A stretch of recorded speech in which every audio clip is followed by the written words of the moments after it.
our third Our Revolution forum, a meet and greet this evening, and we're going to have the speakers come up and speak about 5 minutes, and if they want to, some of that time will be spent answering questions from the audience. My name is Yanah G. Cook, and I've been with the Our Revolution for some time now, and I would like to introduce Phil Owen, who is with the Home Fund. Phil?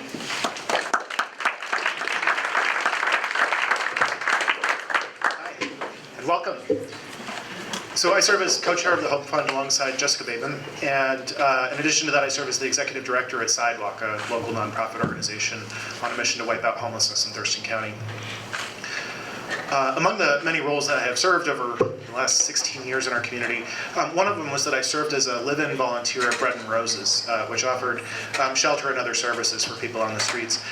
And in the course of my 10-year stay at Bread and Roses, 19 people who had been close to me died.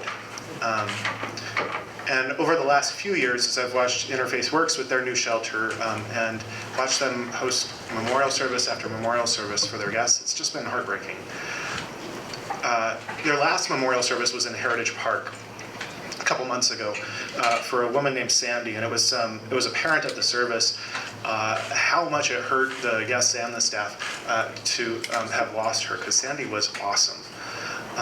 But when I arrived at the memorial service, it was a sunny day out. It was beautiful down by the water. Meg Martin comes running over and grabs me by the arm and says, "Phil, you're never going to guess who's here." And I can't share the woman's name with you, but Meg is like, "Jane Doe is here. You wouldn't believe it." And she had to point her out to me because this woman, Jane, had been a guest at Bread and Roses. She was actually the first person in the door at Interfaith Works when they first opened their shelter.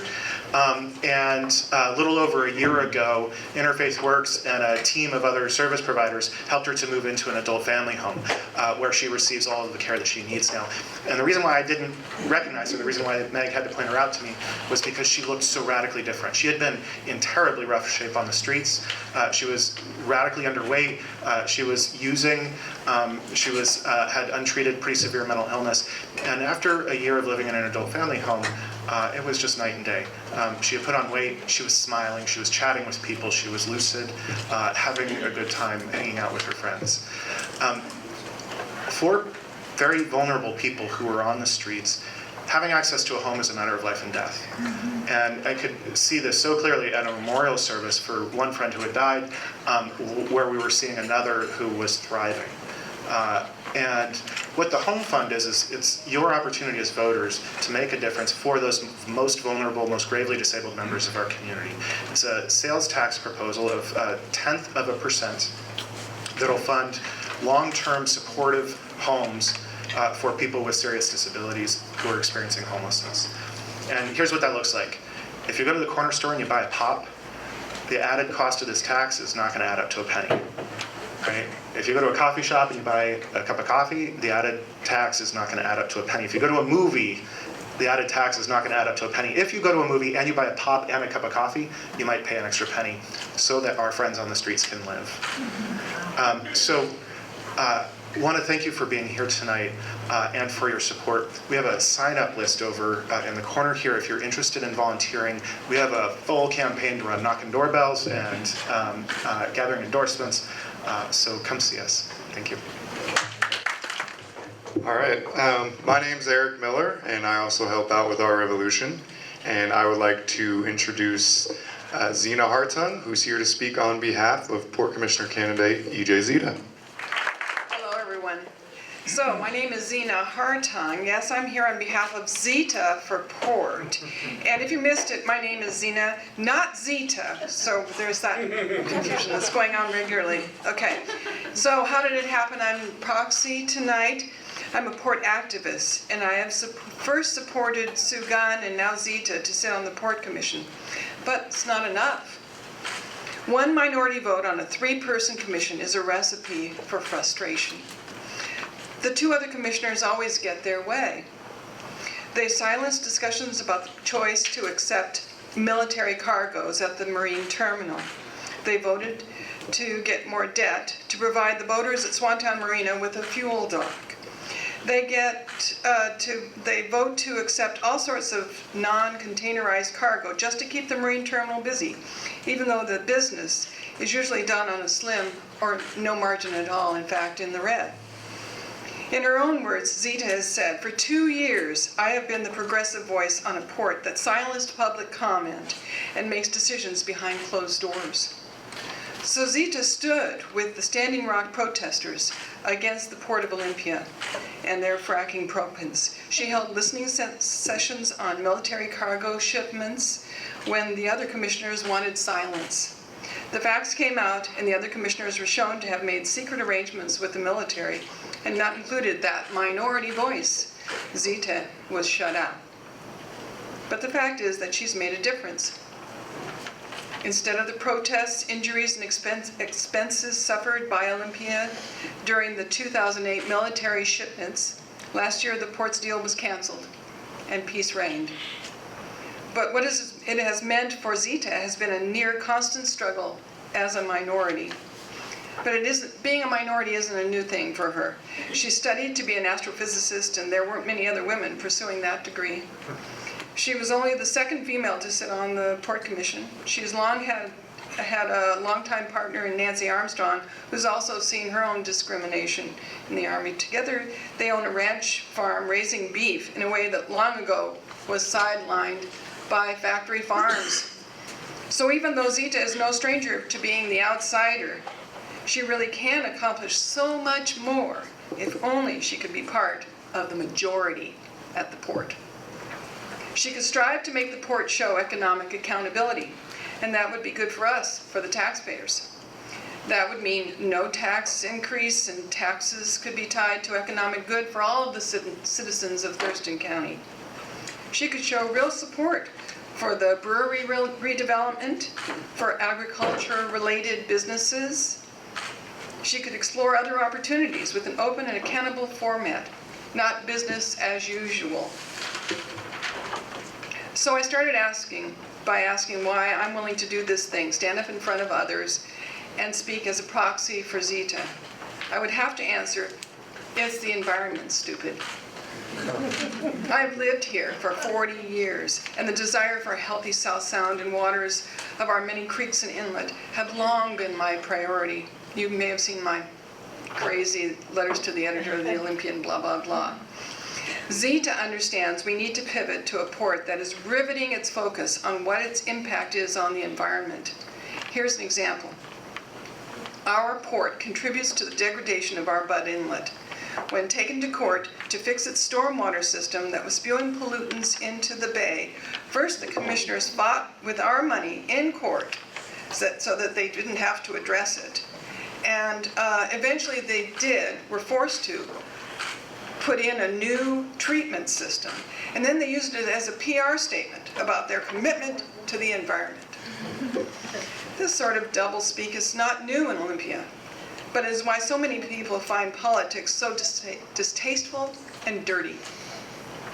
We need to get the port's priorities straight.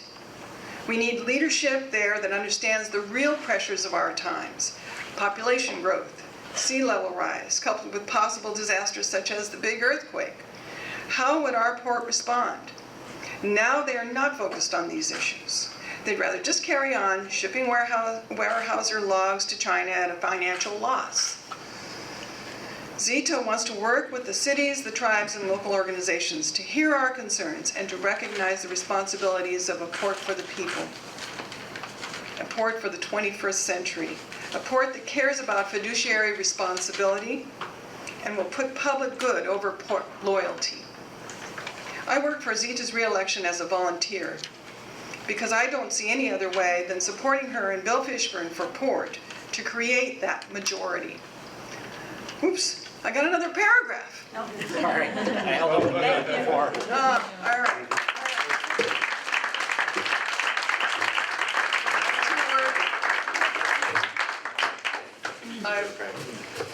No questions?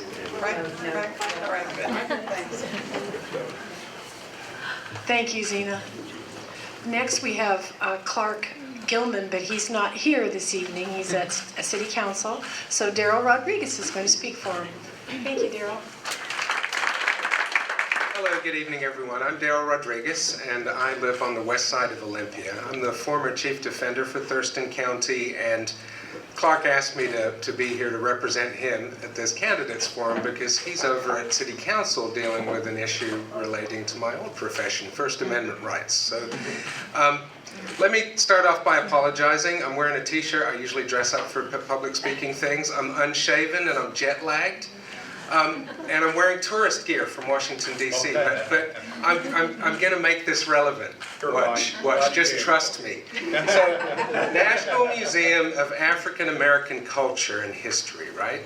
So, this was a highlight for me, but it wasn't a highlight because of the building. It was a highlight because I got to watch thousands of African Americans bringing their families together in a building that was constructed on the National Mall to honor the legacy of what was done to the 10 million people that were brought to this country involuntarily who built this country. So that experience I combined with an evening walk. So I went on an evening walk and I stood outside the South African embassy, and there was a life-size statue of Nelson Mandela. And that brought to me this difference, right? So what's the difference between South Africa and America in terms of race and issues like that? And the difference is that they have acknowledged and they have owned their part of this. So I haven't really made this relevant to Gilman yet, but I'm getting there, trust me. So a couple months ago, I think Michael was there, the Supreme Court held a symposium on race and jury selection. And in amongst all of that, there was a gem of social science research. And the social science scientists were there, and they were telling the justices of our Supreme Court, all you have to do to improve the quality of your jury's decisions, it's really pretty simple. You just need to have one person of color, one minority person in the jury pool. They don't even need to make it to the jury. But just having diversity in the jury pool itself will give you more robust discussions when those jury rooms are closed. The jury decisions will last longer because people are reminded that they're part of a society that includes other people that aren't just like them. So now I'm going to make it a little bit relevant to Clark.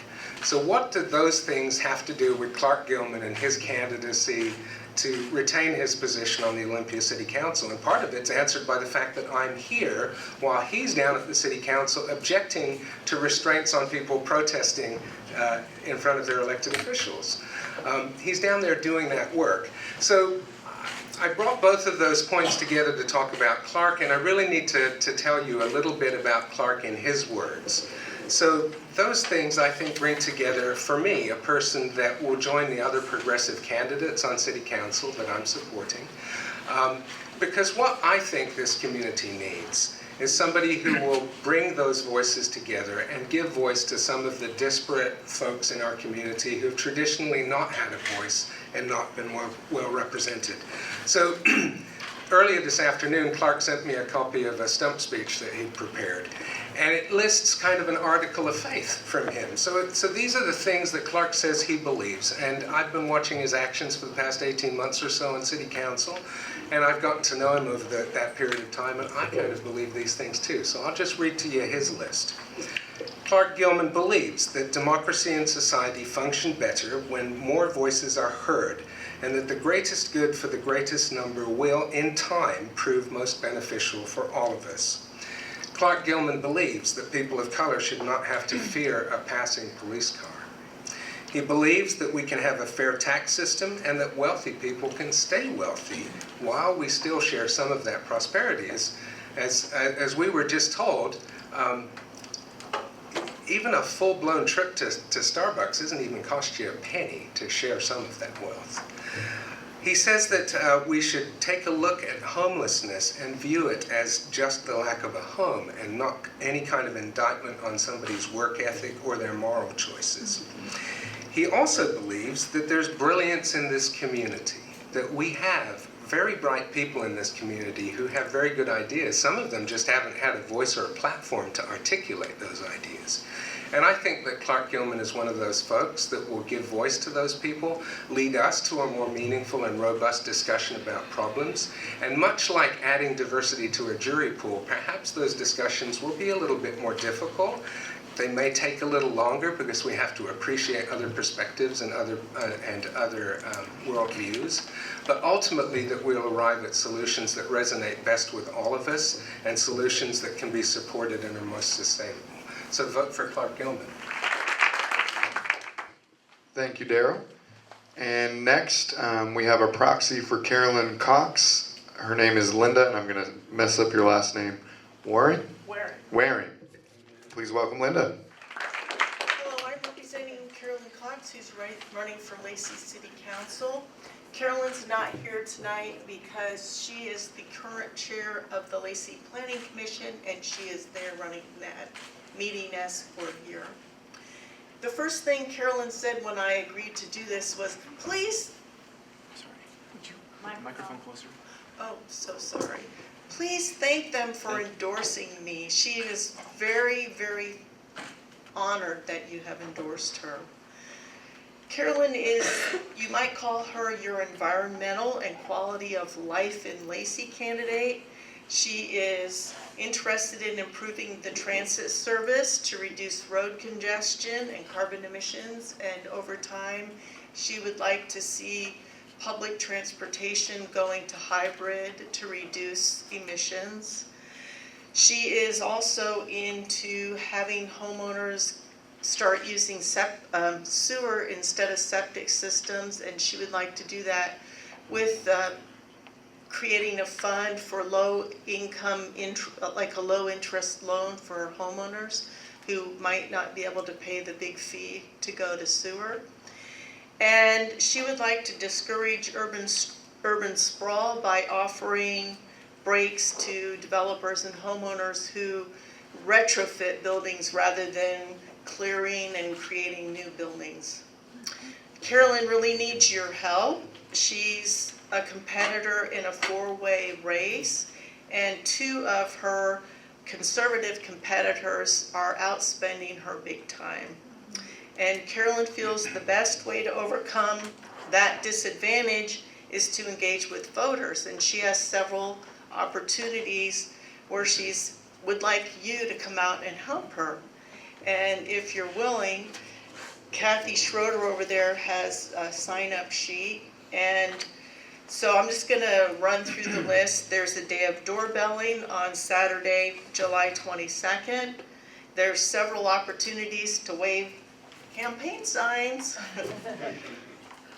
You could help out with the burger booth at the Mushroom Festival on Sunday, July 30th, and help plant yard signs. And if you don't have time for campaign, maybe you could donate a couple of bucks to the campaign fund.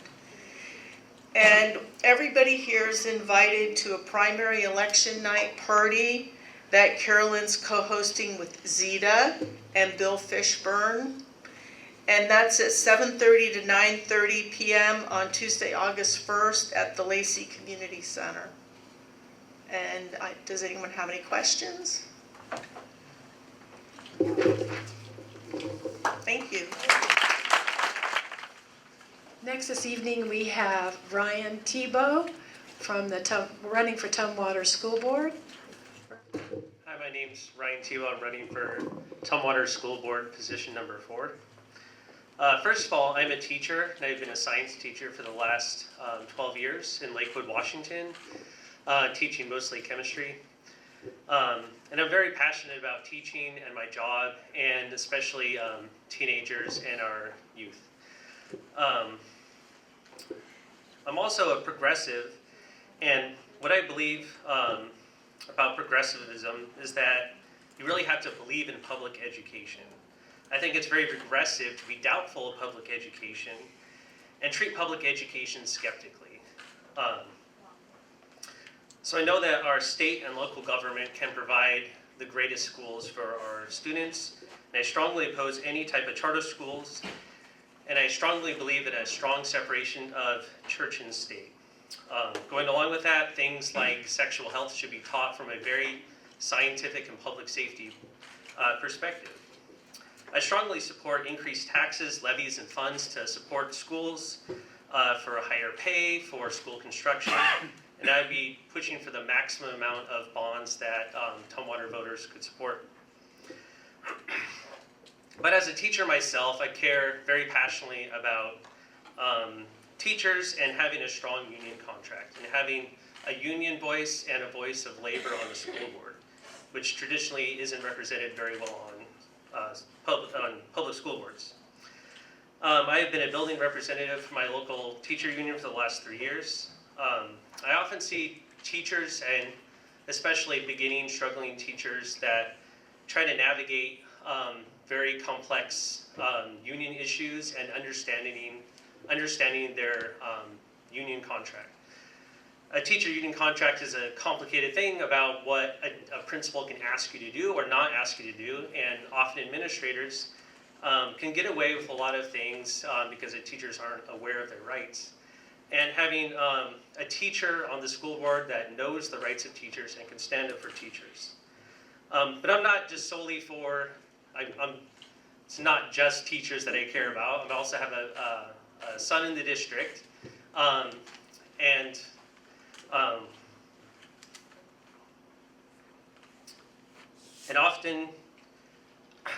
often I see the relationship between teachers and administrators and board members as a divide. It's like us versus them, and hopefully I could help bridge that divide. I don't support over-testing students, and I think student testing is really out of control. I think at its peak a couple years ago, I think 17 days of the school were spent in some type of testing. I also don't believe that any type of teacher pay should ever be connected to testing. Often, teachers that do not have the favor of the admin are given the worst classes with the worst students that have the lowest test grades, and the teachers and the administrators' favor get the best classes that have the best test grades. So we need to move beyond just the limited measure of success of a standardized test score. Often a superintendent or a school board will present to the public, hey, we had an increase in test scores, aren't we doing a great job? Our graduation went up 3%, aren't we doing a great job?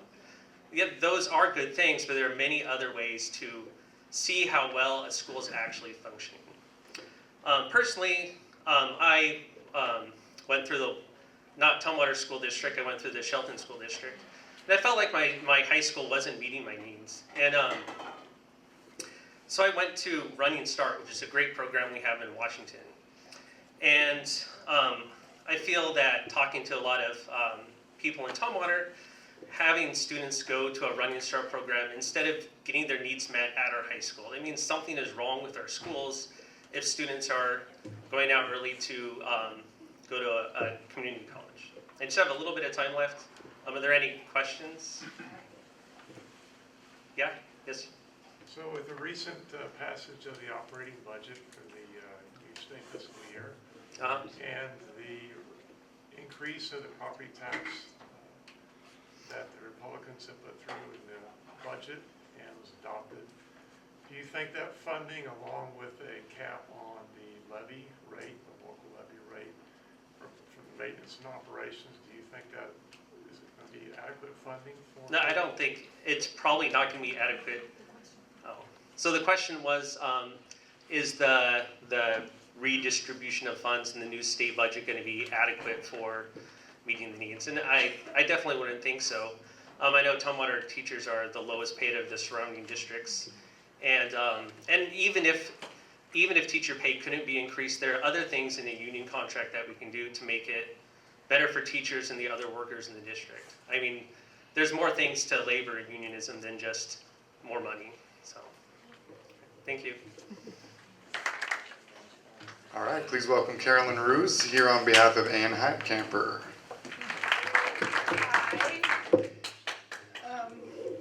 Ann had to be out of town this week, and so she asked me to speak on her behalf. My name is Carolyn Roos. I am Ann's neighbor on the west side of Olympia, and I am a sister political activist with her, working in support of progressive causes. There are a number of reasons why I support Ann Heitkemper for the Olympia School Board, District 4. First, Ann is a science educator. She is a biology professor at South Puget Sound Community College with more than 20 years teaching experience. I'm a mechanical engineer working in energy efficiency, so I appreciate that we need more scientists, technicians, engineers, mathematicians in office, like Zita, Lisa Parshley, Tebow, Gilman, and Bill Fishburn also is a scientist. So we've got a good array of scientists this year. So with the current administration's disregard for science filtering down into our communities, we need someone like Anne to be vigilant at the school board to ensure anti-climate science literature, such as this booklet that is being distributed to science teachers throughout the country, do not make it into the curriculum of our students. And our students learn the skills of critical thinking and fact-checking and an appreciation for the environment. So being present on the school board will also allow Anne to work on bridging the divide between high school and college. And this is her strong suit with her experience as a college teacher and working with middle school and high school students. Anne envisions an educational system that flows effectively from pre-kindergarten through college with carefully designed curricula that involves teachers, community partners, and local professionals. Such an integrated system would improve student success in college and better prepare the students for careers. And supports the Regional Alliance for Youth, which is an organization that works with communities to increase high school graduation rates, college enrollment, and interpersonal skills for at-risk youth in this region. As a college professor, Anne has taught students from all walks of life. She has taught low-income students in Cleveland, Ohio, and rural indigenous people in northern Arizona. She has taught middle school students in the Science Olympiad, Running Start high school students, and has advised high school science faculty. Her experience in the classroom and her dedication to education will make her an invaluable advocate for teachers and their ideas. And her experience working on numerous college committees gives Anne the skills required to work as an effective team player. In addition to bridging the K-12 to college gap, Anne is in favor of expanding options programs, which are so good in Olympia, but have such a long waiting list. And she favors the options programs as on-site integral programs on school campuses. Anne is against charter schools, which not only take resources from public schools, but are unconstitutional violations of the separation of church and state. She supports taking measures to increase equity, which includes, these measures might include increasing teacher diversity. By, for example, creating a pathway for parent educators to get their certification and increasing the salary of our teachers and other measures. Anne is a mother of an Olympia School District graduate who's grown up to fight for tenant rights, laws that protect the environment, and reproductive rights. So her family has very strong progressive democratic roots. So I encourage you to go to Anne's Facebook page, Anne Heitkemper for school board. She's the only Anne, you might not be able to spell but Heitkemper for school board. And from there you can link to her website, aheitkemper.com, where you can find more information and donate to her campaign. And there's literature also on the side table. Thank you very much. And next, I'd like to welcome Deborah Lee, who's running for City Council in position number 5. Welcome, Deborah. Good evening. Thank you. I'm Deborah Lee, and I am Salt River Pima Maricopa Comanche and Chicano. And tonight I want to acknowledge whose lands we are on. which is the Nisqually tribe and Squaxin Island. That's in the spirit of the very many ceremonies and events that are happening during this time of year for our tribal people. I want to thank our Revolution for hosting us again tonight. And thank you so much for your endorsement of our campaign. It's a real honor. Campaigning has been going very well. It's been going very well. People have been amazing.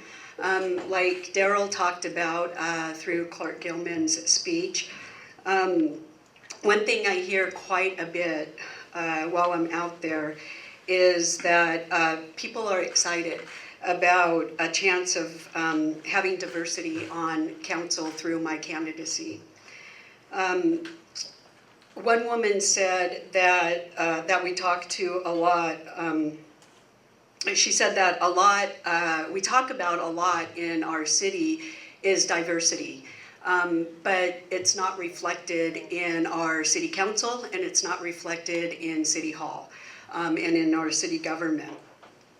She said my being elected wouldn't just be symbolic, but I bring unique qualifications to the council, not just as a person of color, but being a civil rights and a human rights activist, providing human services on a daily basis through my work at the tribe for most vulnerable and marginalized families.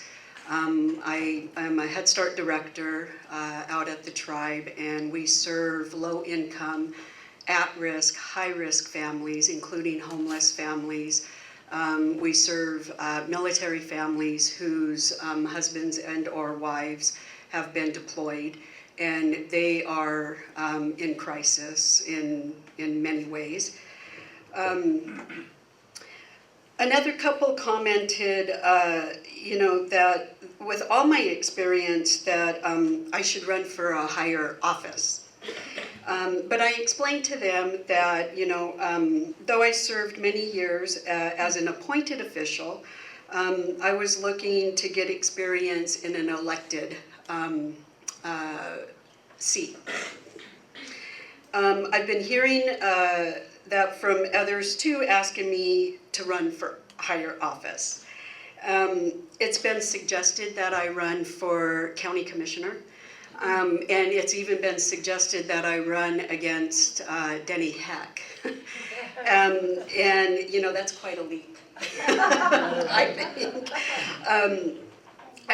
Maybe higher office is something to consider at a later time. But at this time right now, I'm running for Olympia City Council position number 5. And that's my focus. And this is an office that I believe that I could be very effective in if elected. And I believe also if people honestly believe that I should run for higher office, I'm hoping they do everything possible to support and get me elected this August in November, so I can become a viable candidate in the future. Electing me now will help me build a foundation of success in City Council. And, tonight we heard from Daryl, the City Council is taking further steps towards silencing our voices in City Hall. They want to change us, or they want to charge us as criminals if we say anything or do anything during open public meetings that any council member considers to be disruptive or threatening. The reason I decided to run for office was because I saw that there isn't enough opportunities for public comment during council meetings. And now this, making it a crime to address council. If this ordinance passes, free speech will be adversely impacted. Free expression could be seen as a crime, depending on the mood of any council member. And this is why I am uniquely qualified for this seat. I have nearly a decade of experience as a state human rights commissioner, listening, collecting, reading, and acting on public testimony to drive decisions I made as a government official. Your vote for me would be a vote for free speech, public engagement, and shared decision-making model that I would bring to City Council. Thank you. Thank you, Deb. Next up, I'm pleased to introduce our next District 2 Port Commissioner, Bill Fishburn. Thanks, Eric. Normally my speech is on here, so you all have the privilege of listening to me the second time give my speech without this. Now, if I could just get away from this podium. Other speakers, what about this? I don't know what to do with this thing. Put your hands here. Do you lean on it? Don't do that. Tester, don't do that. Sir. Hey, why don't you walk around like a minister? I can pace.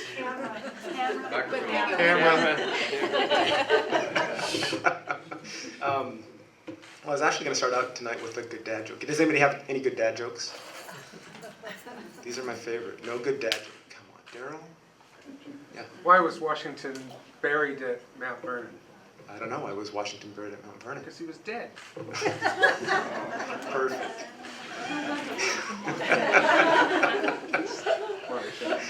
Should have. So my name is Bill Fishburn. I'm running for Port Commissioner, District 2. And I'll start out by telling you a little bit about me. The first thing that you should know is I was born in Washington. I'm a Washington native. I grew up in Spokane to an immigrant mother from Panama, and a father who worked for over 20 years for the railroad as an electrician. He was a member of the International Brotherhood of Electrical Workers, or IBEW. And he comes from a military background. My grandpa was a Marine. My dad was a Marine. I have two other uncles that were Marines, and Air Force, Army, you name it. So strong kind of blue collar and military background.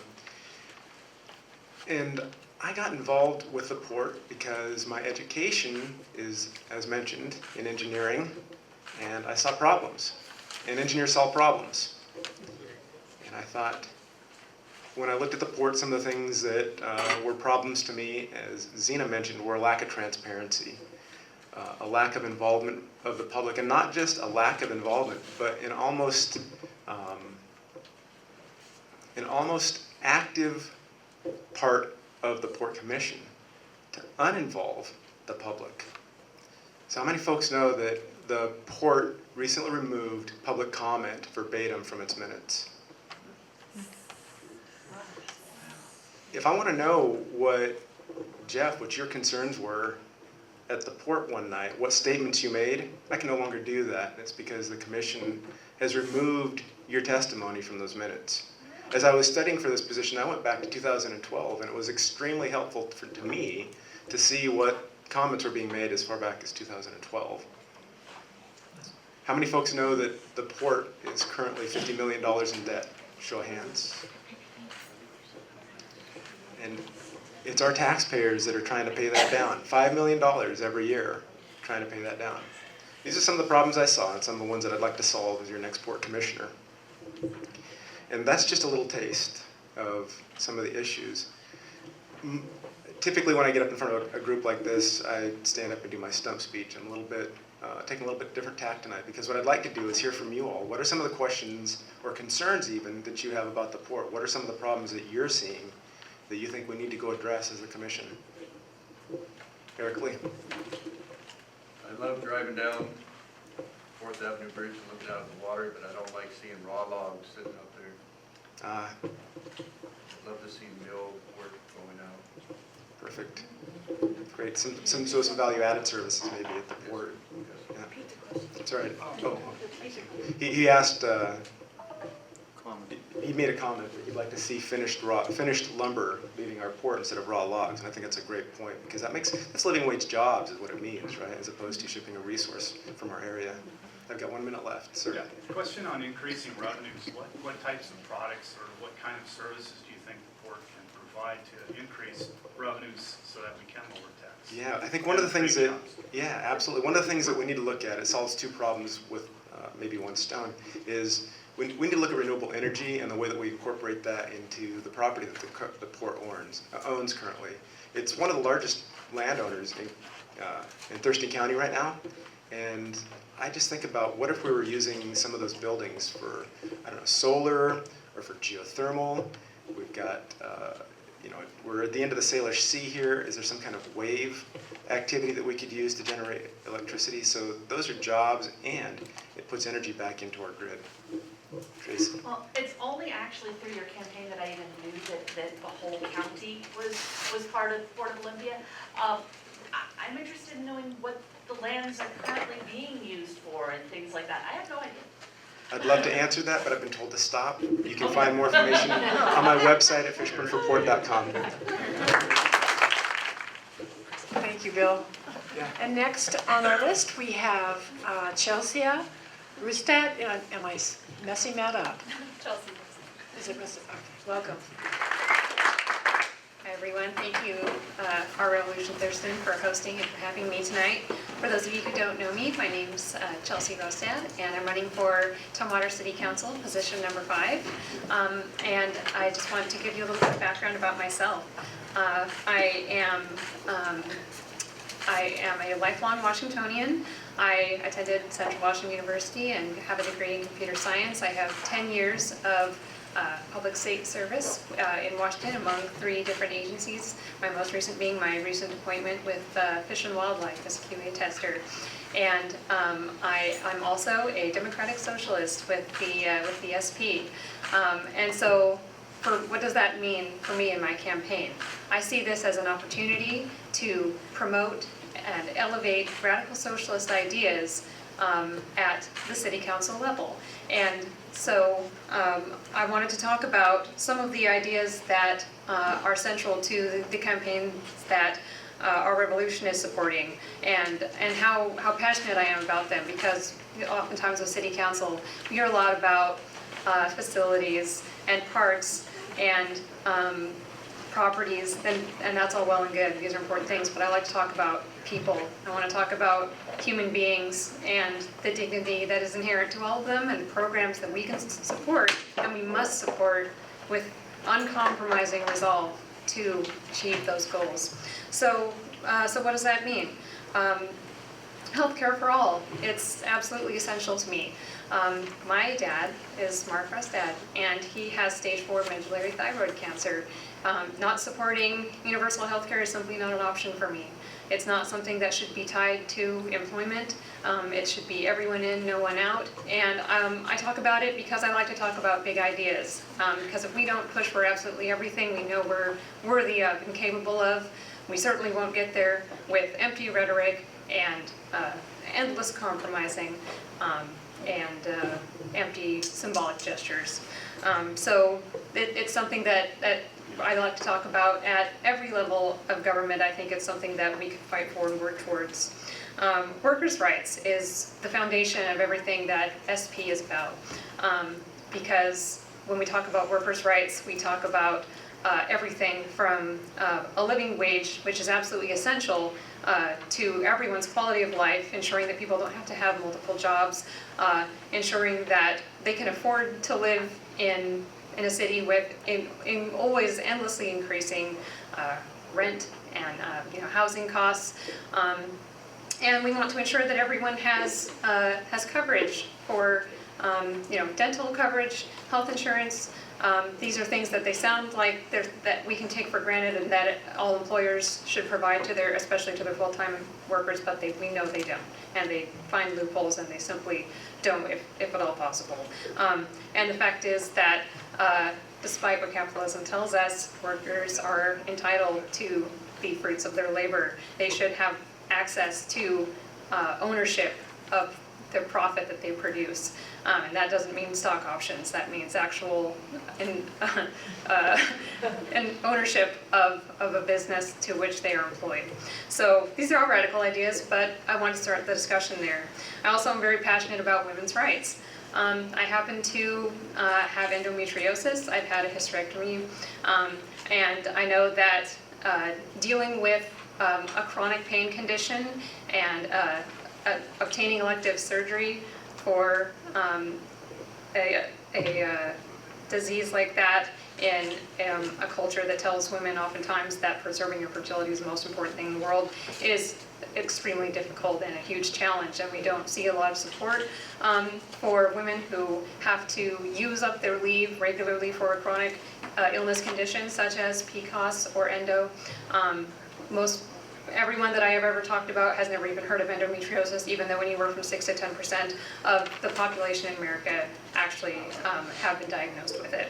So we need to talk about the availability of not just abortion rights for women, which is absolutely essential and must never go backwards on, but we can talk about supporting education and awareness around these types of conditions, and availability of the products that are absolutely essential for quality of life, such as feminine hygiene products, which if you're underemployed or homeless and you don't have access, it's a nightmare, and it's not something anyone should ever have to deal with. So again, I appreciate your time tonight, and I would love to speak with you further. I have some information here, and I'm very glad to have shared the evening with you. Thank you. Next up is Renata Rollins, running for Olympia City Council.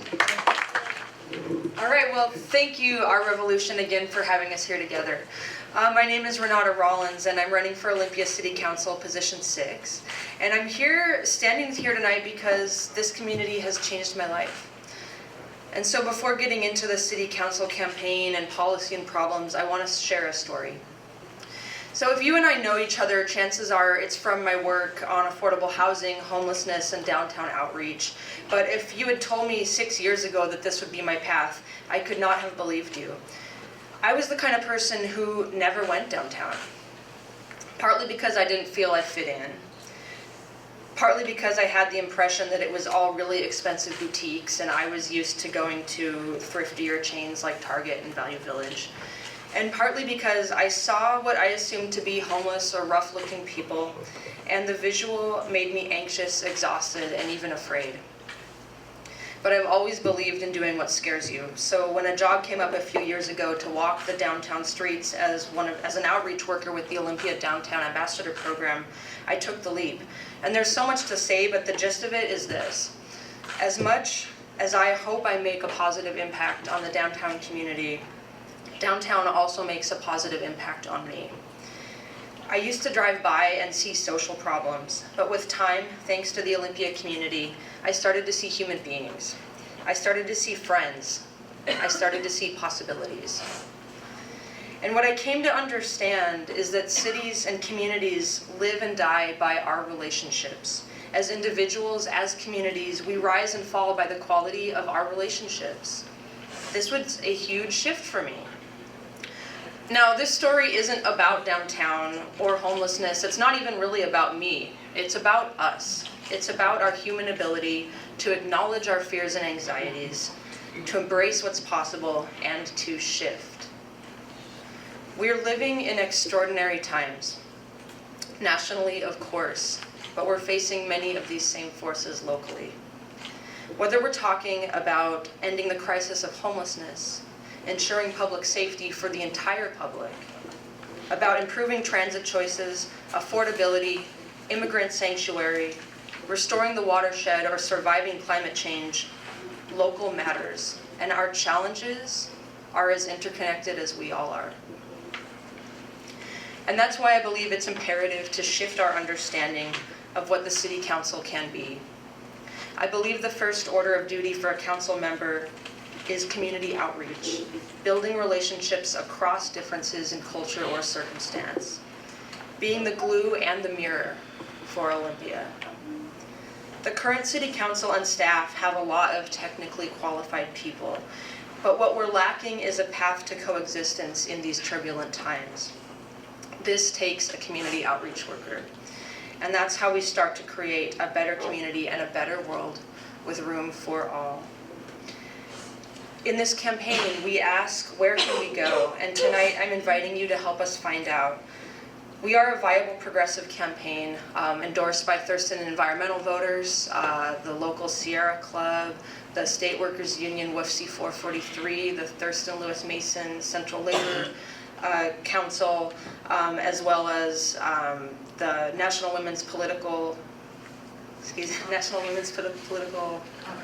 Caucus, thank you, and community, and NARAL Pro-Choice Washington. So this is a viable progressive campaign, and I invite you to be a part of it. Please volunteer if you can, donate if you can.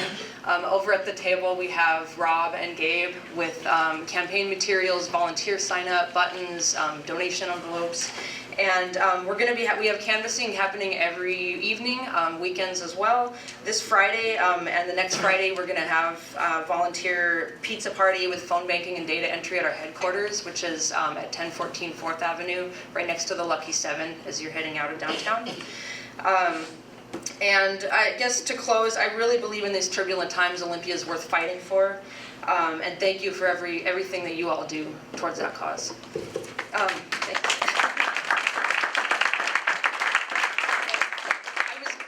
Take questions. It looks like I ran on longer than I expected, and I probably have about 30 seconds. But I wanted to give an update for those interested in the reading at City Council tonight about a measure to limit public comment and the forms that people can comment to only those that the City Council are comfortable with. They actually removed that item from the agenda tonight, so it's not.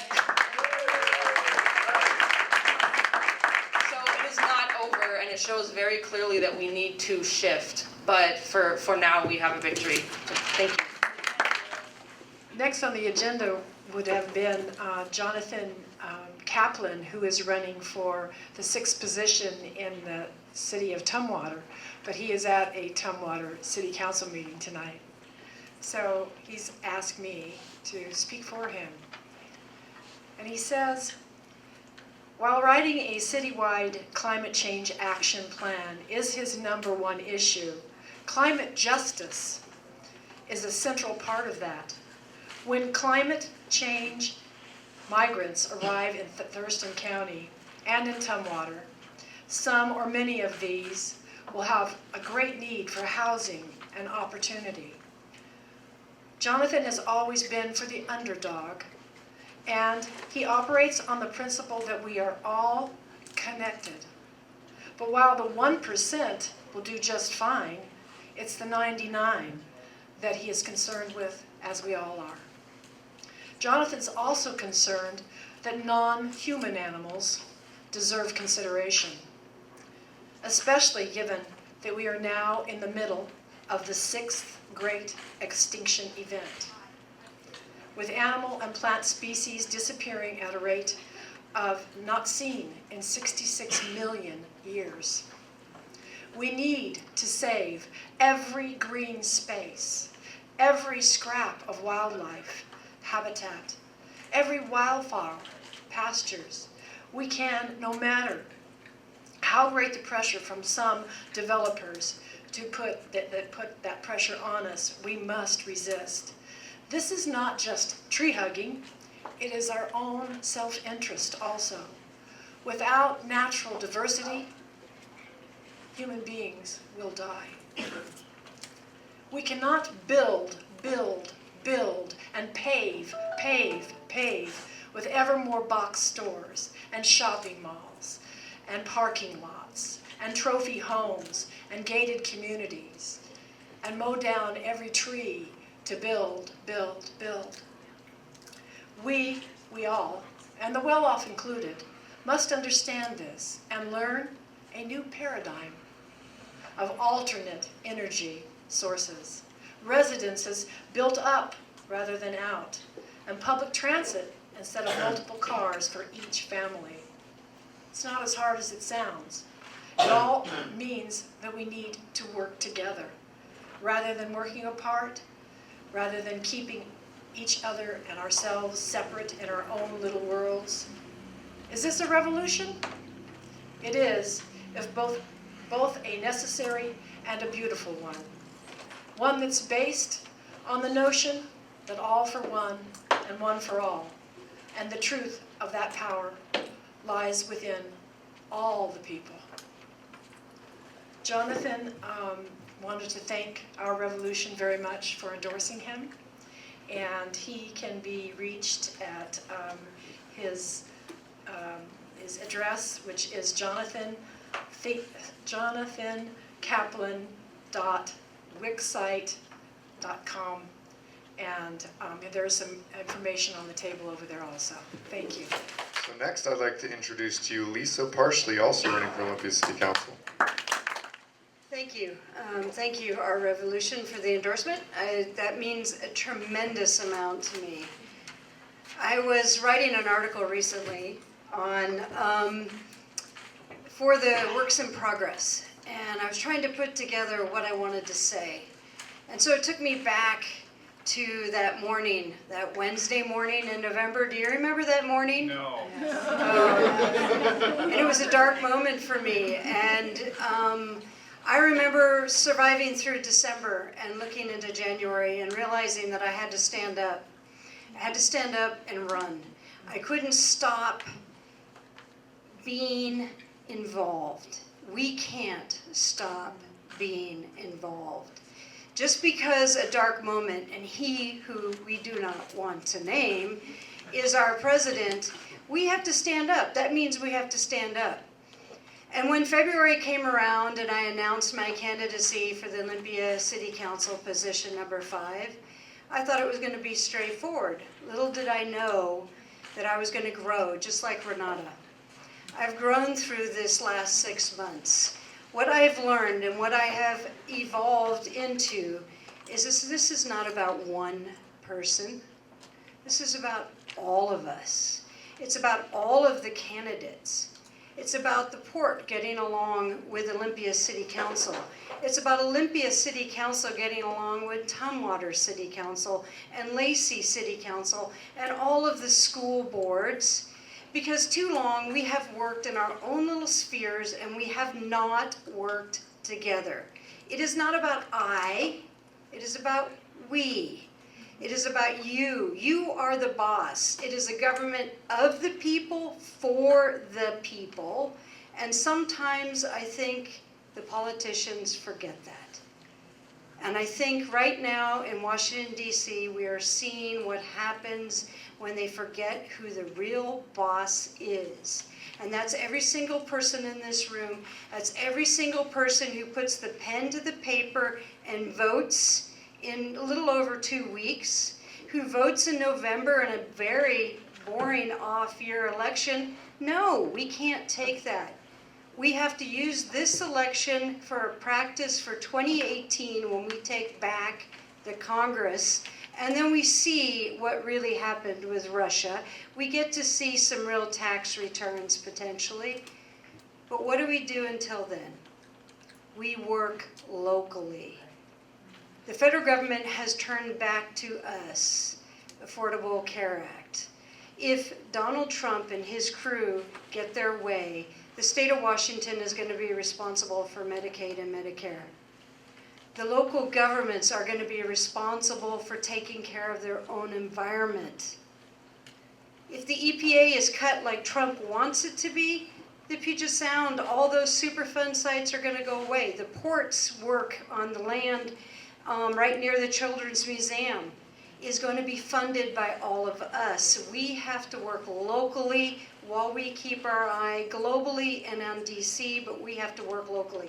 That's why I'm running for City Council. Now, as I doorbell and I give you the issues which are important, and every single City Council candidate has said, homelessness is to a humanitarian level. We have to fix it. It is not illegal to be on the streets. I just heard a very scary statistics out of Sacramento. It's in the New York Times yesterday. From 2015 to 2017, their homelessness has risen 30%. And when they went and looked, because everybody assumed, I don't know how many of you have heard this, people were being bussed into Sacramento, 5 miles from their original home. That's where almost all the people are coming from. We have a housing crisis coming. So when then you go bring it back to Olympia, we have growth coming. Where's the zoning coming to make sure we have all levels of housing? That's what I want to make sure happens when we look at the downtown strategy. I haven't heard anything about zoning to make sure that we're doing all levels of housing, that we're doing this sustainably and green. We need zoning.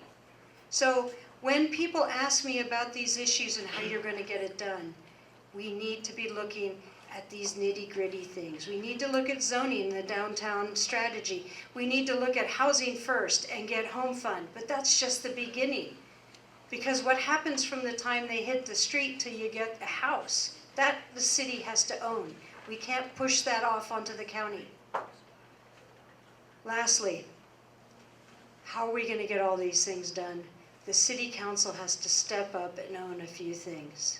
One of the things that I think we need to own is being an active listener to all of the people in this room and every other room, so we don't get ordinance is almost passed, okay? And one last thing, the city council has to own the budget.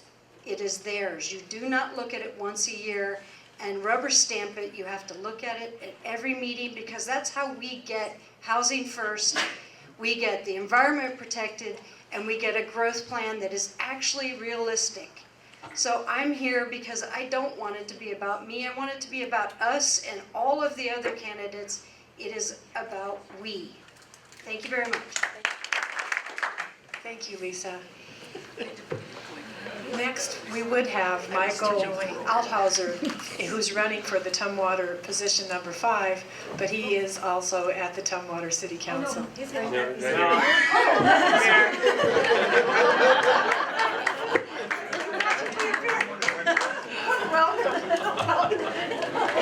I think what you meant to say was that I should be at the Tumwater City Council. So I'm Michael Althauser. I'm running for Tumwater City Council, position 5. By trade, I work as a public interest attorney at a nonprofit law firm called Columbia Legal Services.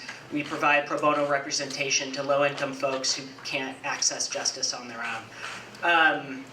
I'm running for council because I have experience being a voice for people. That's oftentimes that's what I do. I don't really have a typical day in my job. Sometimes I show up and someone knocks on the door at 8 a.m. and says, hey, I got kicked out of my house yesterday, I need help. Or someone knocks on the door and says, hey, I got kicked off a TANF for no reason, can you help me? So my practice revolves around assessing what people need to survive, and then helping them achieve that and helping them move forward. I'm currently a commissioner with the City of Tumwater Planning Commission, and I really see City Council as kind of a hybrid between these two different experiences of taking city planning and having a social justice focus and applying that, and then moving it forward at the council level. So I'm just going to talk really briefly about some of my priorities, because I do want to save time for a couple of different questions, because I love the exchange. I originally got in this race because I think that cities have a role to play when it comes to housing and homelessness, even small cities like Tumwater. Tumwater's a lot smaller than Olympia and Lacey. And in the same way that Lisa said that, Olympia has a job to do when it comes to homelessness, you can't push it off to the county. The same is true for Tumwater and for our region. When I'm at the door and I tell people, homelessness is the biggest issue that's facing Tumwater, some people are surprised by that, because in Tumwater it's more hidden than it is in Olympia, right? We have 200 acres of open space, there's a lot of green territory, it's not as visible of an issue as it is in Olympia. But we have 184 homeless individuals. We have 6 substantially large encampments that currently there's very little outreach being done for, and we have a city that doesn't have a strategic plan for how to work as a region in order to address that. We don't know entirely how big the population is or what services are needed, whether that's something like diversion or transitional housing or permanent supportive housing. So what we really need is a strategic approach to work with the population to see what services are needed. We also need to create a standing interjurisdictional committee between Tumwater, Lacey, Olympia, and the county so that we can address those issues, not just once, but continually, so we can fight homelessness down the road as opposed to treating symptoms. I also got into this because I care a lot about the history of Tumwater. I grew up in Lacey. I remember what it was like driving past the brewery where you could smell the hops and the barley. That was a point of pride in the community, and now it's basically a brownfield in the middle of the city. That could be a really great community rallying point. There could be great community spaces there. But we need to work as a city to make that property attractive for redevelopment. There needs to be a little bit more zoning there in terms of mixed use so that we not only have a business there, but can also have housing as well as low-income housing units. I'm also really interested in public safety, and I say that not in the necessarily traditional sense. Tumwater has a kind of bad habit when it comes to driving with a license suspended in the third. For those of you who don't know, statewide, that's about 30% of all prosecutions are done for when you don't have a license, and it's a crime of poverty. It's not people who have their license suspended due to negligent driving or a DUI. It's people who have their license suspended because they can't afford to make the payments on their speeding ticket, and then it evolves into criminal infraction, and it's a cycle. Right? You get a ticket, it becomes a criminal thing, you get more tickets, interest racks up at 13%, and it just grows and grows and grows, and you can't get out of it. I think we really need to address our priorities as a city when it comes to writing tickets for crimes of poverty, and that should not be a revenue source for a city. The same is true for civil forfeiture. You shouldn't have your assets forfeited because you get arrested for something. So those are some of my priorities. I see I only have 1 minute left, which was not my intention, but be happy to take questions. You talk about intergovernmental relationships. What are your relationships with the tribes? Yeah, I think that tribes should be a really great partner with the city. We certainly have a lot of mutual interest in terms of economic development as well as environmental protection. In my role as a city, I plan on being an active member, especially when it comes to water rights for tribes. Right now, the state is talking a lot about the Hearst decision, which has a lot to do with tribal water rights. If I was a city council member right now, I'd be advocating to the legislature that we need to respect tribal rights because they're partners. And this is their land and their water, and we're very privileged to be here. So I think that I think we should have very good relationships and open relationships and respect for tribal sovereignty as well. Yeah. What would you do, if anything, to make Tumwater more small business friendly? I couldn't hear you. Can you say that again? Sorry. What would you do, if anything, to make Tumwater more small business friendly? Okay, I see I have a stop. Can I have like 10 seconds? I think our zoning code could be a little looser in terms of allowing small businesses to grow. Right now you can't have certain small businesses in light industrial, which means that it's only very large places, right? You can't have a restaurant in small industrial, despite the fact that, in light industrial, despite the fact there's a lot of people who work there and would probably enjoy going to restaurants there. So I think we need to dust off our zoning code to make things a little more acceptable to small businesses in different zones in the city. Thank you. And next we have Leslie Huff running for Olympia School Board. Thank you. And thank you, our Revolution, for the endorsement. It's exciting to be entering into a new field. Politics is not something that comes naturally to me, but it's something that has excited me in the last couple of months. My background and my passion is in education, and it's specifically in education for those who are typically underserved by the system. My background and my involvement in education dates back a couple of decades. I know you couldn't tell by looking at me that I would have that much experience, but I do, a couple of decades. But I have, my education includes a PhD in education with a focus on second language acquisition. A lot of my research has been in identity, bicultural identity development, and how that affects learning and growing and participation and success in schools and academic settings. So I'm really hoping, as a school board member, to bring some of this experience and the research that I've done, the research that other people have done in education, and really use that to ground the discussions and to ground the decision-making in education and in our school board on what is good for our students and what's good for our teachers. One thing I think that we really need to do in this community is to promote the innovation of our schools and our teachers and our principals. They have some incredible ideas. They're thinking out of the box. They need the support to really put into action the things that they want to do and the things that they know will serve their students best. Our students need to be served by the people that know them, and as the people who hold the strings on the budget and who hold kind of the direction that the school district goes, the school board needs to support those innovative ideas. I'm all for innovation. I think that it's a really, an innovation in teaching, innovation in learning. How do we build more opportunities for apprenticeships? How do we support and value kids that are thinking college is not for them, that maybe something else is for them? How do we support them in finding what is for them, where they want to go, so that they can enter those professions after high school, so that they can, or so that they can become apprentices in high school as a part of how they're going to grow. I think that we need to focus on equity in a couple of areas. One of those is valuing the students and the programs that support kids not going to college. I think that it's awesome to support college. I think that we do that really well. How we encourage kids to do their best academically is excellent, and a lot of kids are going to take that route. Some kids are not going to take that route, and we need to value those students and their futures and their potential as much as we do the kids that are going to college. I think we also, in lines with equity, we need to focus on how do we provide more access to more students to all of our educational opportunities in Olympia. We have some fabulous alternate route programs. We have alternate routes at the elementary school in Lincoln and Orla and Hanson. In the middle school, we have some alternative opportunities, but they're so limited in the number of kids that can be in them. And that's unfortunate when we have so many families that want those programs. Those programs should be our traditional schools. Those programs should be what we consider mainstream schools. And then our traditional schools at this point are almost alternative as far as the number of people that want to be in those schools. We really need to grow these programs so that they are the norm, and that all kids who want to be in them, all families who want something, they want project-based learning, they want maker-based learning, those are proven opportunities. They need to be encouraged.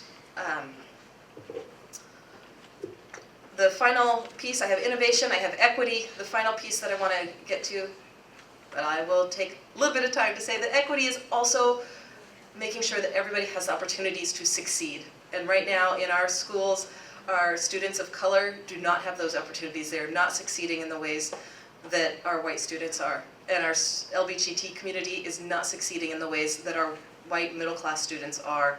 Our poor students, our homeless students are not succeeding in the same ways as our middle-class and upper-class white students are. And we need to find out what the needs of those communities are and then meet them.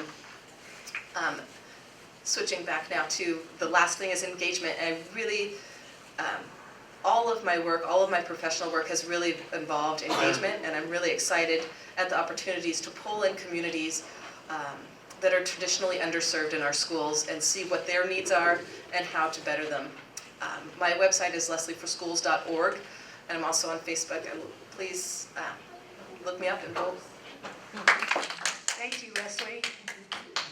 And next we have Scott Clifthorne, running for the Ole School Board in position number 5. Hi, good evening, and thanks for having me. My name is Scott Clifthorne, and I'm running for position 5 on the Olympia School Board. I'm really proud and thrilled to have the endorsement of our Revolution Thurston. It means a lot.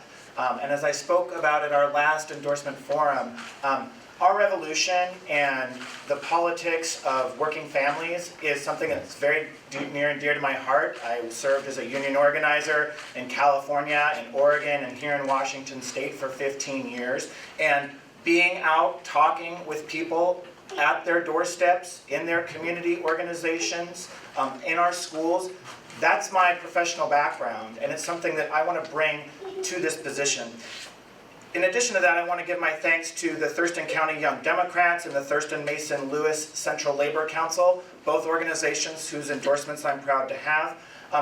Also, the entire delegation from the 22nd Legislative District, so Senator Sam Hunt and State Representatives Beth Dolio and Lori Dolan have both endorsed my campaign, as well as families from every school in the school district. So that's a deep base of support that I'm really proud of. And all that, I think, is because not just the campaign priorities I have, which I'm going to talk about in a second, but it's about my vision for schools and about where I come from. I grew up in South Seattle, and it was a part of South Seattle at the time that wasn't even developed enough to have a name. It wasn't Des Moines, it wasn't Seattle, it wasn't SeaTac, it wasn't Burien. It was a no-name part of King County. And I came from a lower class family. My parents always had at least 2 jobs apiece through my entire childhood. And it is only through a high-quality public education that I had a shot at any of the things that I've accomplished professionally and personally in my life. And it was because of amazing public school teachers that I had the opportunity to go through the International Baccalaureate program in a public high school, just like we have here at Capitol High School, and had the opportunity to attend college and graduate school on scholarships, because those weren't things that my family could afford. And the reason that I'm running for the Olympia School Board is because I want to make sure that all of the kids in this district that come from families like that have the same kind of opportunities that I had. And I want to make sure that this is a district where students, regardless of your family background, can succeed. Let me talk a little bit about what I'm hoping to achieve with this campaign. My top priority is community engagement, and this is an area where I think a lot of improvement could happen in Olympia. I see the role of school board member as that of a community organizer. And it's not about opening the doors to meetings and saying, hey, you can come to us and share your information. It's about meeting people where they are. It's about being at community organization meetings. It's about knocking on doors. And so I'm really proud as a part of my campaign, we've almost hit 1,000 doors here in Olympia. That includes having over 300 face-to-face individual conversations between myself or volunteers for my campaign. And we're not just sharing information about the district, we're listening, and we're listening really hard. And there's a lot of truth being spoken by people out at those doors about what they want to see in our schools. And it's that listening ear and that ability to take what the community's priorities are and craft that into ideas that turn into policies that is my professional background and what I want to bring to the school board. I also want to focus on serving all students. So I currently serve as the president of the Options Community Council at Lincoln Elementary. And one of the conversations that we consistently have at Lincoln is, what can we do to grow the base of alternative education in our community? As some of the other candidates for school board have already pointed out, almost every alternative program in the district is waitlisted. Why? There's not a reason in the world to not expand these programs, and I would love to be a leader in doing that. And I not only have the passion and heart for it because it's where my kids have gone to school, but it's also something that I think we have a lot of practical ideas about how to share options programs and pathways for every student to succeed, regardless of race, gender, sexual identity, sexual orientation, neurodiversity or neurotypical, or whether or not you're an ability diverse person. I also think that it's really important to immediately move forward with better equity strategies in our district. Senate Bill 1541, which required cultural competency education for school districts, passed 2 years ago. We're not there yet in terms of moving forward in the Olympia School District to make sure that we're implementing cultural competency strategies. And I think most specifically, the district needs to move immediately to recruit and retain more educators of color, including providing pipelines for paraeducators to become teachers. That's a simple, relatively straightforward, evidence-based strategy that I would be proud to bring to the office. Thank you. And thank you all for coming. Give yourselves a big round of applause. Thank you for being here. Thank you from all of us behind the scenes.